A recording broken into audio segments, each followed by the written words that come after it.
Bismillahirrahmanirrahim. Assalamualaikum warahmatullahi wabarakatuh. Sebelum belajar, mari kita bersama-sama berdoa. Raditu billahi rabba wa bil islami dina wa bi Muhammadin nabiyya wa rasulah. Rabbi zidna ilma warzuqna fahma. Rabbi syrah li sadri wa yassir li amri wahlul 'uqdatam min lisani yafqahu qawli. Al-Fatihah.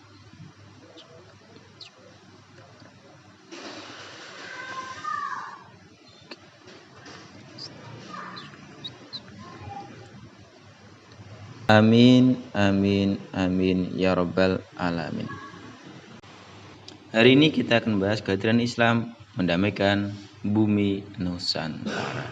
Kelas 9 mendamaikan Islam di Indonesia. Kehadiran Islam di bumi Nusantara itu bagaimana? Cara berdamainya bagaimana? Kehadiran Islam untuk mendamaikan bumi Nusantara atau bumi Indonesia. Alur perjalanan dakwah di Nusantara ada teori Mekah, teori Gujarat. Teori Mekah, menurut teori Mekah, proses masuknya Islam di Indonesia adalah langsung dari Mekah atau Arab terjadi pada abad pertama Hijriah atau abad ke-7 Masehi. Para pedagang dari Timur Tengah memiliki misi dagang dan dakwah. Teori Gujarat menyatakan bahwa proses kedatangan Islam ke Indonesia kurang lebih dari abad 7 sampai dengan abad 13 Masehi. Gujarat adalah sebuah wilayah dari India bagian barat berdekatan dengan Laut Arab. Menurut teori ini, orang-orang Arab bermadzhab Syafi'i telah bermukim di Gujarat dan Malabar sejak awal Hijriah abad ke-7 Masehi. Namun yang menyebarkan Islam di Indonesia bukanlah dari orang-orang Arab langsung, melainkan pedagang Gujarat yang telah memeluk Islam dan berdagang di Nusantara. Jadi teori Gujarat dan teori Mekah. Teori Mekah adalah asli dari orang-orang Arab atau orang-orang Mekah. Tapi kalau teori Gujarat adalah bukan orang-orang Mekah asli, tapi orang-orang Mekah yang bermadzhab Syafi'i telah bermukim di Gujarat. Jadi orang-orang Mekah yang sudah bermukim di Gujarat yang bermadzhab Syafi'i dan Malabar sejak tahun Hijriah. Jadi orang-orang Gujarat itu di mana sih? Gujarat itu adalah wilayah di India bagian barat. Jadi mereka menyebarkan agama Islam ke bumi Nusantara. Teori Mekah dan teori Gujarat. Alur perjalanan dakwah di Nusantara ada teori Persia dan teori Cina. Bagaimana? Teori Persia menyatakan bahwa proses kedatangan Islam di Indonesia berasal dari daerah Persia atau Parsi, sekarang namanya Iran.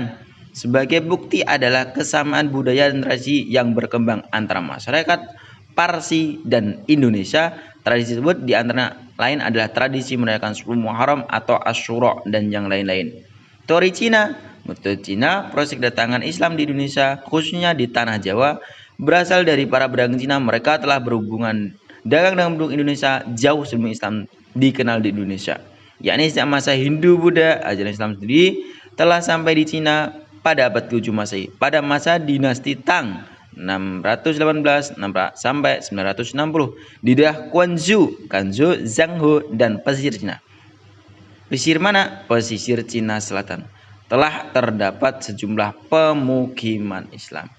Tadi yang pertama teori Mekah, teori Gujarat, teori Persia dan teori Cina.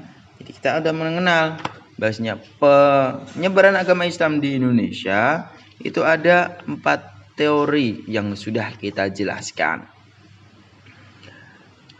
Alur perjalanan dakwah di Nusantara, agama Islam berkembang di Indonesia disebarkan oleh berbagai golongan, yakni para pedagang, mubalik, sufi, dan para wali.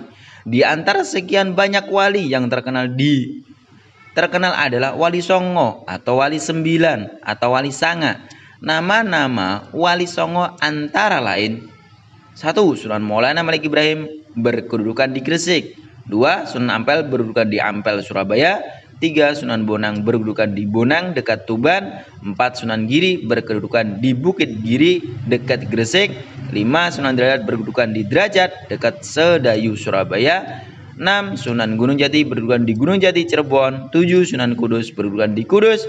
8. Sunan Kalijaga berkedudukan di Kadilangu. Dan Sunan Muria berkedudukan di Gunung Muria, Kudus. Cara-cara dakwah di Nusantara. 1. Perdagangan, 2. Perkawinan, 3. Pendidikan, 4. Hubungan sosial, dan 5. Kesenian. Jadi cara-cara untuk dakwahnya para wali di Nusantara ada 5 aspek tadi. Kerajaan-kerajaan Islam di Nusantara, Kerajaan Samudra Pasai, Kerajaan Aceh, Kerajaan Demak, Kerajaan Pajang, Kerajaan Mataram Islam, Kerajaan Banjar, Kerajaan Gorontalo, Kerajaan Ternate, dan Kerajaan Tidore. Itulah ada kurang lebih 9 kerajaan Islam di Indonesia. Jadi kultur kerajaannya adalah kerajaan Islam. Dulu kita mengenal kerajaan Mataram, tapi ini ada Mataram Islam. Jadi udah ada unsur-unsur keislamannya dalam kerajaan tersebut. Makanya dikatakan kerajaan-kerajaan Islam di Indonesia atau di Nusantara. Kerajaan-kerajaan Islam di Nusantara yang kita jelaskan tadi, kerajaan Islam di Nusantara. Tadi udah disebutkan, nanti akan dijelaskan secara singkat saja. Kerajaan-kerajaan Islam di Nusantara. Yang pertama apa? Yang pertama Kerajaan Samudra Pasai yang terletak di pesisir timur Laut Aceh, Kabupaten Lok Semawe atau Aceh Utara namanya sekarang. Dan selanjutnya ada kerajaan Islam yang apa? Yang kedua, kerajaan Islam yang kedua adalah Kerajaan Aceh yang terletak juga di Aceh, Kabupaten Aceh Besar. Pada abad sekitar 17. Itu Kerajaan Aceh. Yang ketiga, kerajaan apa lagi?